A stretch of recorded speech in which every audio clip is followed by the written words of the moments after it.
कृषि दर्शन के देखिए जम्मो संगवारी हो, राम राम जय जोहार। संगवारी हो, कैसे हो आप मन? बने बने हावो। आज हमन गोट बात करबो संगवारी हो समन्वित खेती के विषय में। समन्वित खेती का हरे?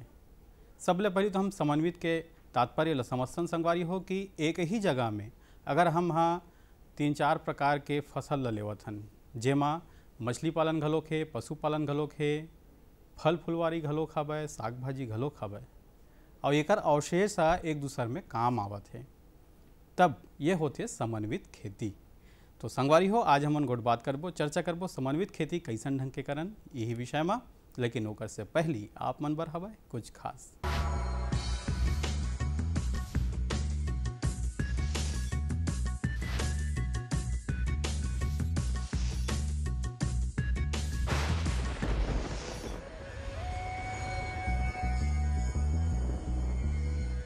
गेंदा की खेती जैसे करना है आप मन ला, तो मैं तो समझता हूँ कि किसान मन की एक बहुत बड़ी समस्या जो आते बोला कि थे कि ज़मीन में कोई भी सब्जी जब लगाता ना मन तो सब्जी हमार मर जाते कि थे, है नहीं। तो गेंदा के जो जड़ जो थे वो जड़ में एक प्रकार के बैक्टीरिया जो पाए जाते जो वायरस ला ख़त्म कर दे जाते। तो जहाँ किसान के सब्जी की खेती करते, जैसे बैगन मरते बोलते, मिर्ची मरते, टमाटर मरते या लौकी की जो फसल जो मरते, वो किसान अगर परेशान होते ज़्यादा तो खर मन के लिए गेंदा की खेती बहुत बड़ा एक ठन ऑप्शन है। और किसान भाई मतलब मैं सबसे ज़्यादा सजेशन देता हूँ कि जो गेंदा के खेती करे के बाद वो में कोई भी फसल लगावे तो वो फसल है नहीं ख़त्म हो जड़ से, और जड़ से मरे की जो समस्या है उसके लिए किसान भाई बहुत परेशान है। तो किसान मतलब समझाना पड़ते कि जब फसल लगाता तो फसल चक्र जो परिवर्तन जो बोलता ना माना ओखर लिए गेंदा ला जे मैं गेंदा लगा है ना मैं दूसरा साल दूसरा फसल लगाओ, फिर वो गेंदा ला दूसरा प्लाट में लगा लो। तो जो ज़मीन में पाया जाने वाला जो वायरस है वो ख़त्म करते सबसे पहले चीज़। और दूसरा चीज़ गेंदा की जो फसल से जो फ़ायदा जो किसान मन लो थे एमा बीमारी भी कम लगते और समय भी कम लगते और कम लागत में अच्छा फ़ायदा बेनिफिट दे के अच्छा बहुत अच्छा ये योजना है। और एमा सरकार है बीच में योजना लागू भी करे कि हर किसान गेंदा लगाओ और गेंदा के फसल एकर से लगावे कि अपन जो पास के जो मार्केट है 12 महीना अपन मंदिर देवाला पूजा पाठ में जो कार्यक्रम चलते उमा अपन ला फूल के बहुत ज़्यादा महसूस करथन। कई बार ऐसे होते कि गेंदा के फसल जो दिवाली के समय जो सीजन जो बोलते वो समय किसान अगर निकाला थे तो ला कम से कम 100 से 150 रुपये किलो तक के भी गेंदा के फसल के फ़ायदा मतलब मिलते। तो संगवारी हो, कार्यक्रम में एक बार फिर से आप मन के स्वागत है। और जैसे कि आज हमन गोट बात करत हन, चर्चा करत हन कि समन्वित खेती कैसन ढंग के करना है ये विषय में। और यही विषय में चर्चा करे बार आज हमार संग में हवय डॉक्टर सुनील कुमार अग्रवाल, वरिष्ठ वैज्ञानिक, इंदिरा गांधी कृषि विश्वविद्यालय रायपुर ले। तो सबले पहले तो हम यही जानना चाहबो हमारे वैज्ञानिक महोदय के डहार ले कि भाई का होथे समन्वित खेती, कैसन ढंग के हमारे किसान भाई मन ओला सरल भाषा में समझ सके। आओ देखथन और सुनथन ये विषय में वो काय कहा थे।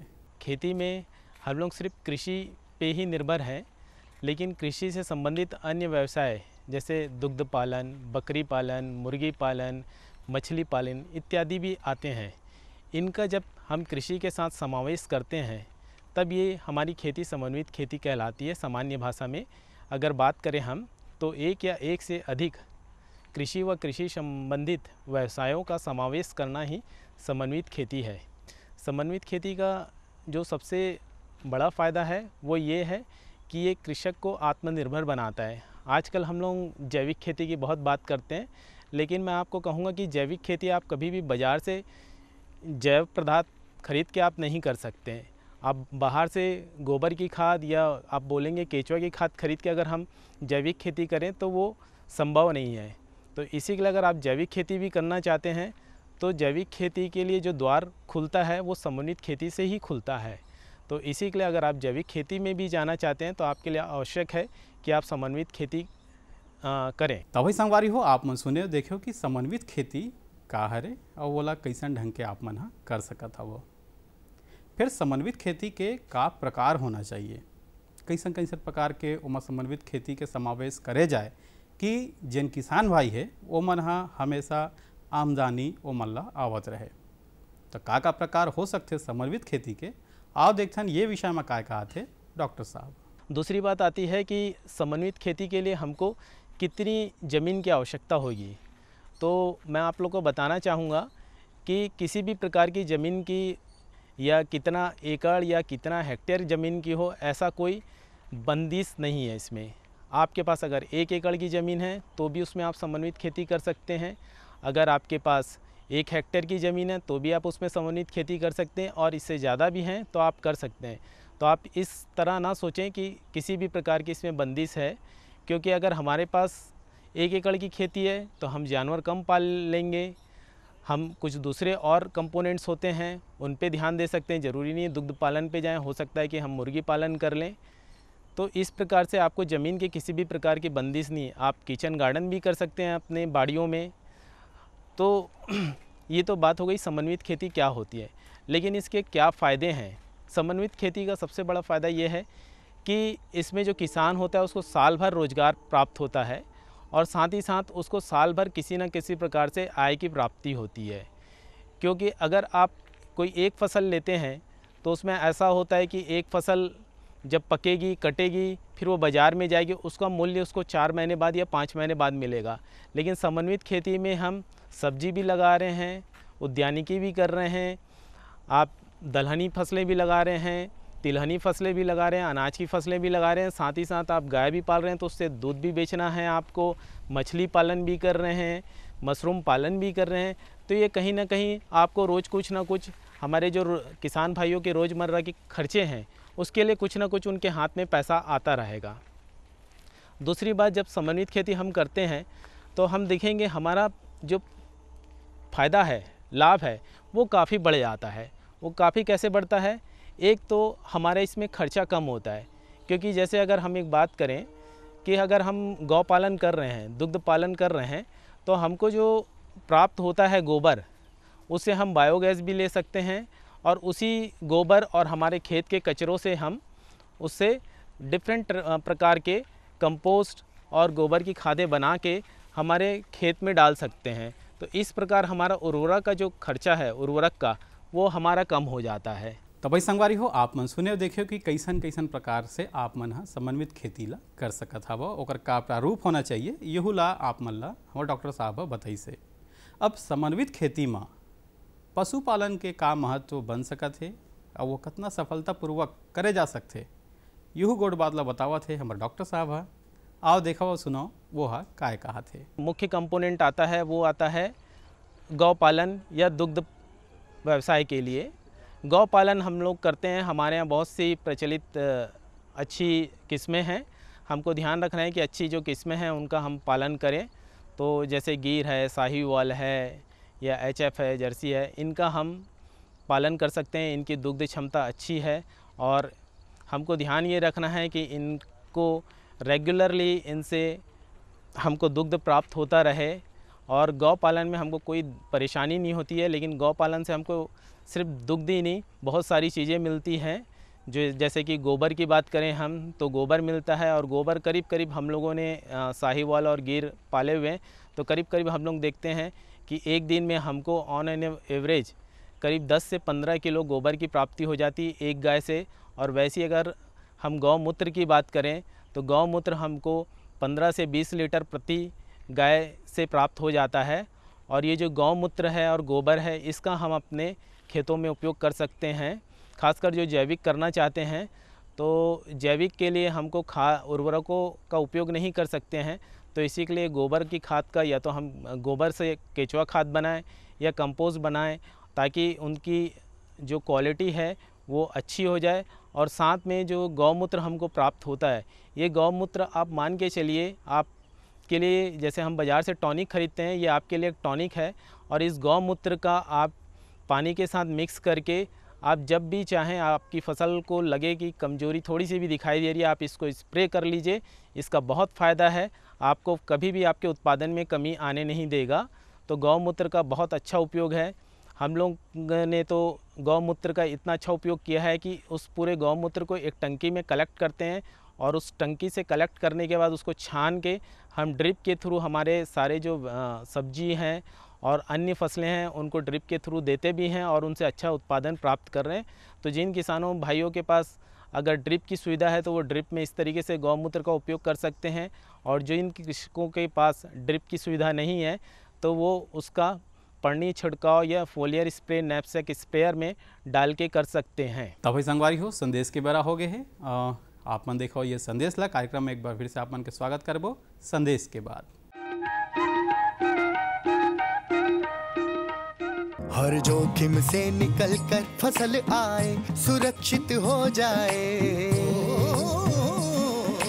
फसल बीमा से हर किसान अब आत्मनिर्भर हो जाए। अब सूखा पड़े या बाढ़ आ जाए कोई डर नहीं, अब ओले पड़े या कीट पतंगे फसल खा जाए कोई फिक्र नहीं। अब कैसी भी आपदा हमारी फसल पे आ जाए, क्षति होने पर हमारे दावों का उचित भुगतान मिलता है, क्योंकि हमने लिया है प्रधानमंत्री फसल बीमा। बुआई से फसल कटाई तक हर जोखिम का दावा, न्यूनतम प्रीमियम पर अधिकतम भुगतान का वादा। योजना से हर साल जुड़ रहे हैं 5 करोड़ से ज्यादा किसान। अब आपकी है बारी। नजदीकी कृषि कार्यालय, सहकारी समिति, बैंक शाखा, अधिकृत बीमा कंपनी या जन सेवा केंद्र में स्वेच्छा से करा सकते हैं पंजीकरण। फसल बीमा पोर्टल या फसल बीमा ऐप द्वारा भी किया जा सकता है पंजीकरण। प्रधानमंत्री फसल बीमा योजना, आपकी फसलों का संपूर्ण सुरक्षा कवच। कृषि एवं किसान कल्याण मंत्रालय, भारत सरकार। मेरे साथ बोलो ए बी। अरे नादान, बच्चे को एबीसी सिखा रहा है। अरे काम धंधे की एबीसी तू कब सीखेगा? ये देख विज्ञापन। तेरे जैसे कृषि विज्ञान सीखे हुए युवाओं के लिए भारत सरकार के कृषि मंत्रालय ने एक योजना बनाई है, ACABC। ACABC? जी हाँ, ACABC यानी एग्री क्लिनिक्स और एग्री बिजनेस सेंटर। इसके तहत कृषि विज्ञान पढ़े युवाओं का चयन होने पर उन्हें मुफ्त ट्रेनिंग दी जाती है, और हाँ, अपना कारोबार चलाने के लिए बैंक से लोन भी मिलता है। इसके साथ ही अगर युवा अपने इलाके के किसानों की खुशहाली के लिए उन्हें खेती बाड़ी व अपने कारोबार से जुड़ी लाभदायक जानकारी देते रहेंगे तो उन्हें लोन पर 36 से 44% तक की सब्सिडी भी मिलेगी। तब तो मैं जरूर सीखूंगा काम धंधे की ABC। शाबाश, चलो अपनाएं स्वरोजगार, खेती में हो विकास अपार।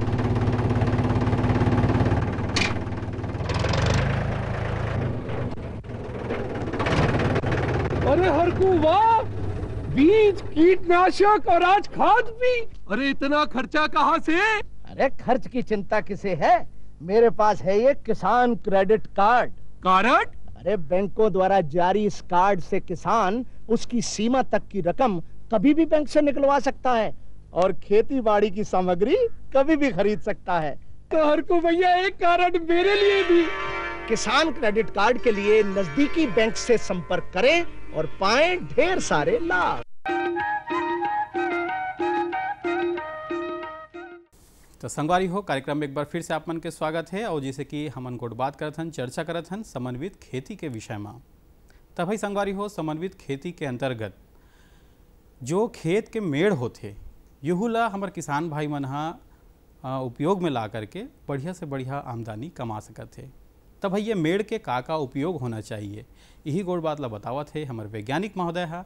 आओ देखथन और सुनथन वो काय कहत है। फसल में अगर हम खेतों में देखें तो हमारी जो मेड़ होती है वो बिल्कुल साफ़ नहीं होती है। साफ़ नहीं होने की वजह से क्या होता है, उसमें कीड़े और बीमारियों के जो अंडे हैं या जो बीमारियां हैं वो पलती है। तो ये साफ़ करके हम उन पे या तो हमारे चारा के लिए प्रबंध कर सकते हैं या फ्रूट वाले पौधे लगाया जा सकता है, जो कि हमको कुछ ना कुछ आमदनी देंगे। हम लोगों ने देखा है कि करीब करीब 1 हेक्टेयर के अगर मेड़ में हम साल भर पौधे लगाएं तो हमको करीब करीब 15-1 हज़ार रुपये का इनकम हो जाता है। तो मेरा किसान भाइयों से ये है कि समन्वित खेती में आप मेड़ों का भी ध्यान रखिए। आपको ज़मीन का, अपनी खेत का एक छोटा सा भी जगह नहीं छोड़ना है, उसका पूर्ण उपयोग करना है। भाई संगवारी हो आप मन सुने देखियो कि मेड़ के उपयोग ला करके हमारे किसान भाई मन कैसन ढंग के अपन आमदनी ला बढ़ा सकत है। और समन्वित खेती के मतलब होते संगवारी हो कि एक एक जन जमीन है हमारे पास, एक एक बीघा के एक एक जन वर्ग फुट है, ओकर हम उपयोग कर सकन और ओकर से अच्छा लाभ कमा सकन। तब फिर जैसे आप मतलब मैं बताया हूँ कि समन्वित खेती के अंतर्गत हम सबो प्रकार के फसल ला एक ही जगह में लेथन, जेकर अवशेष है एक दूसरे में काम आते। तो वैसने ही संगवारी हो एवं मछली पालन के कतका महत्व है और कैसे ओला लिए जा सकते, यही गोट बात ला बतावत हवे डॉक्टर साहब ह। आओ देखथन और सुनथन वह काय कहा थे।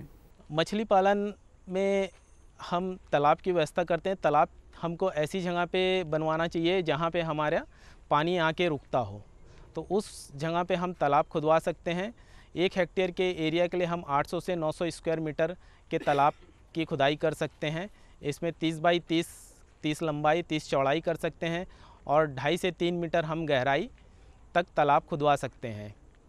तालाब खुदवाने के बाद इसमें जो मछली पालन है हमारे रोहू, कतला, मृगल और कॉमन कार्प, सिल्वर कार्प, इनका हम पालन कर सकते हैं। बहुत तेज़ी से बढ़ते हैं और चूँकि ये तीनों स्तर में खाना खाती हैं, इनको हम बोलते हैं कि ऊपरी सतह की, मध्य सतह की और अंतिम सतह या निचली सतह की, इसमें तीनों प्रकार की मछलियाँ रहती है। तो जो आपका तालाब होता है उसका संपूर्ण अच्छे से उपयोग हो पाता है। ये अगर हम इतने एरिया में अगर मछली पालन करते हैं तो इस मछली पालन से हमको करीब करीब साल भर में 15-1 हज़ार का फ़ायदा हो जाता है। तालाब के साथ हम ये कर सकते हैं कि तालाब के ऊपर ही हम अपना मुर्गी पालन या बतख पालन कर सकते हैं। उससे होता ये फ़ायदा है कि अगर तालाब के ऊपर ही हम मेड़ पे मुर्गी पालन या बतख पालन कर दें तो उसके बतख या मुर्गी के जो बीट्स होते हैं वही क्या बोलते तालाब की मछलियों के फीड का काम आ जाता है और हमारा फीड का जो मछली के फीड का है उसका हम खर्चा कम कर सकते हैं। संगवारी हो, ये तो हम बात करते रहे हैं, सुनेन कि कैसन ढंग के आप मन ह समन्वित खेती के अंतर्गत विभिन्न प्रकार के पशुपालन, मछली पालन, फल फुलवारी ला कैसन कैसन उगा सकत हो, ये जम्मो गोट बात ला आप मन सुने हो। फिर सबले बड़े बात आते कि जब हम हाँ 4 प्रकार के फसल जेमा हम पशुपालन के भी बात करत हन और मछली पालन के भी बात करत हन, तो एकर बर एकर जन तापक्रम है एला कैसन ढंग के कंट्रोल करना है, साफ सफाई के का ध्यान रखना है, कैसन प्रकार के साफ सफाई होए से हमर जन पशु हवे, हमर जन फसल है ये मन हाँ स्वस्थ रही और अच्छा से अच्छा आमदनी हमला दी। यहू गोट बात ला बताना उतके ही जरूरी है संगवारी हो। तो आओ सुनथन और देखथन ये विषय में का कहा थे हमर विशेषज्ञ जी है। हमारा जो गौ रखने की जगह है उसमें हवादार होना चाहिए, सूर्य का प्रकाश की व्यवस्था होनी चाहिए ताकि हमारे जो गाय है उसको अच्छा वातावरण मिल पाए। जितना अच्छा उसको वातावरण और जितनी सफाई हम रख पाएंगे उतना ही हम उसको किसी भी प्रकार की बीमारियों से दूर रख पाएंगे। अच्छी दुग्ध उत्पादन देने वाली जो हमारी किस्में हैं वो साहीवाल है, गिर है, ये सभी हमको छत्तीसगढ़ में प्राप्त हो जाती है। तो इनका आप क्या बोलते उत्पादन के लिए आप इनको रख सकते हैं, इन किस्मों को, इन ब्रीड को। फिर दूसरा अगर हम बात करें तो बकरी पालन भी एक बहुत अच्छा व्यवसाय हो सकता है। बकरी पालन में आपको जो ध्यान रखने वाली बात यह है कि बकरी पालन छत्तीसगढ़ में हम जमुनापारी, सिरोही और बर्बेरी का किया जा सकता है। इन ब्रीड्स का पालन किया जा सकता है। ये तीनों ही ब्रीड बहुत अच्छी है पालन के दृष्टिकोण से। इनकी रख रखाव में आपको इतना ध्यान रखना है कि जैसा मैंने गौशाला के लिए बोला था कि अच्छा साफ़ सुथरा आपका जगह होनी चाहिए, तो बकरी पालन में ये बहुत ही ज़्यादा एसेंशियल है, बहुत ही ज़्यादा आवश्यक है। क्योंकि बकरी 2-3 चीज़ों के बहुत ही संवेदी है कि अगर बहुत ज़्यादा गर्मी हो तो भी उसकी तबीयत ख़राब होती है और बहुत ज़्यादा ठंड भी पड़े तो उसके लिए बहुत तकलीफ़ की बात है। लेकिन सबसे बड़ी बात है कि साफ़ सफाई, अगर साफ़ सफाई नहीं है तो बकरी जो होती है बहुत जल्दी बीमार पड़ती है, उसको बहुत सी बीमारियां हो जाती है, तो वो हमारे लिए नुकसानदायक हो सकती है। और बकरी व्यवसाय इसलिए बहुत फ़ायदेमंद है कि आप देखेंगे कि साल भर में हमको एक बकरी से 3 से 4 बच्चे प्राप्त हो जाते हैं जो कि बहुत जल्दी बढ़ते हैं और बहुत अच्छा हमको मार्केट में उसका रेट मिल सकता है। इसके अलावा जो बकरी होती है उसको आपको खिलाने के लिए बहुत ज़्यादा खर्च नहीं करना पड़ता है क्योंकि वो हर चीज़ खाती है। आपके खेतों का अवशिष्ट भी खा लेगी और आप उसको चराने के लिए भी ले जा सकते हैं। बकरी पालन के बाद हम बात करें, एक मुख्य होता है मुर्गी पालन। मुर्गी पालन जो है हमारे छत्तीसगढ़ में ब्रॉयलर, कॉकरेल ये सब का अच्छा मार्केट है। अगर आप देसी किस्मों में भी जाना चाहें तो वनराजा और कड़कनाथ अच्छी मुर्गी हैं जिनका हम पालन कर सकते हैं। कड़कनाथ का अगर हम मार्केट रेट देखें तो वो करीब करीब 500 से 600 रुपये प्रति किलो होता है। वैसे अगर वनराजा या ग्राम प्रिया का बात करें तो वो 350-400 रुपये किलो या इससे भी ज़्यादा में जा सकती है। कड़कनाथ को 1 किलो होने में करीब करीब 4 से 5 महीने लग जाते हैं। इसके कंपेयर में अगर हम देसी में वनराजा और ग्राम प्रिया को देखें तो ये 1.5 से 2 महीने में इसका वज़न 1 किलो के आसपास आ जाता है। इसमें मुख्यतः खर्चा इनका फीड का होता है। अगर आपके पास हैचरी की सुविधा है तो आप उसके अंडे से आप हैचरिंग मशीन के द्वारा आप कर सकते हैं, नहीं तो 1 हेक्टेयर के लिए आप 30 से 50 मुर्गी पालन रख के किया जा सकता है और इसका रेगुलर आप साइकिल चला सकते हैं। संगवारी हो आप मन देखियो सुनियो कि कैसन ढंग के आप मन अपन क्षेत्र में समन्वित खेती करके बढ़िया लाभ कमा सकते हो। समन्वित खेती में संगवारी हो एक सबसे बड़े फायदा ये होते कि जिन किसान हवे जिन ला कोनो प्रकार ले घाटा नहीं हुए, काबर कहीं ना कहीं से ओकर जो आय के स्रोत है वह बने रही थे। तो संगवारी हो आप मन अपन क्षेत्र में सुघर समन्वित खेती ला करो और बढ़िया से बढ़िया लाभ कमाओ। ढेर अकन चर्चा हो गए है, गोड़ बात हो गए है, अब बेरा हाबा एक ठन सुघर गीत संगीत के। आओ देखथन और सुनथन ये गीत ला।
तो संगवारी हो आप मन सुने हो अभी गीत ला कैसे लागिस और हमार आज के ये अंक हा कैसे लागिस, ये ला आप मन हा अपन चिट्ठी पत्री के माध्यम ले जरूर बताहू। हमार पता तो आप मन ला पता है, कार्यक्रम कृषि दर्शन द्वारा निदेशक दूरदर्शन केंद्र शंकर नगर रायपुर छत्तीसगढ़ 492007।